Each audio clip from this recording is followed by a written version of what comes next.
Нови бранувања во земјоделскиот комбинат Пелагонија од Битола, кој е најголем производител на храна во државата со 500 вработени.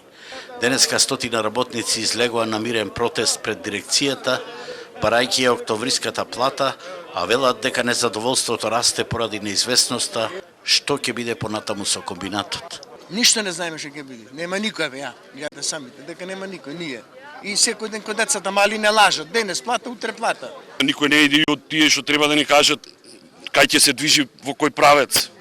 Немаме никаков контакт со никој да дојде некој да ти каже во што е проблемот. Зошто не е исплатена плата нема за мене, што е проблем.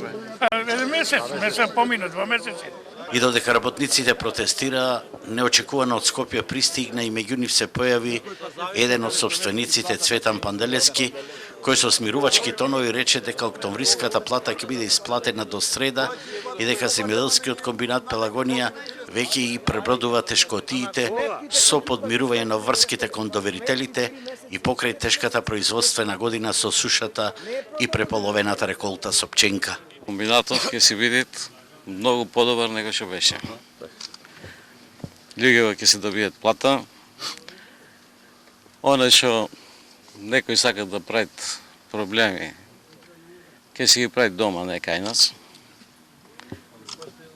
Комбинатот е многу финансиски јак, без разлика што беше катастрофална годината, знаете да беше суша, ние пченка произведивме упола него што требаше да произведеме, тоа е 4-5 милиони помалку. За среќа што имаме направено таков концепт кој секој месец дава пари од струјата, така ги подмируваме трошоците и негативата во земјоделие. Очекуваме дека државата ќе излезе во пресет и ќе ги плати субвенциите кои не се исплатени на комбинатот, а тоа е една плата. Според Панделевски, покрај доцнењето со исплатата на субвенциите, голем удар врз стратешките и развојните концепти на земјоделскиот комбинат Пелагонија е променетата методологија за исплата на субвенции, со која сега комбинатот како правен субјект може да добие само до 300.000 евра, за разлика од порано кога добива и по 2,5 милиони евра, колку што е платата за една година.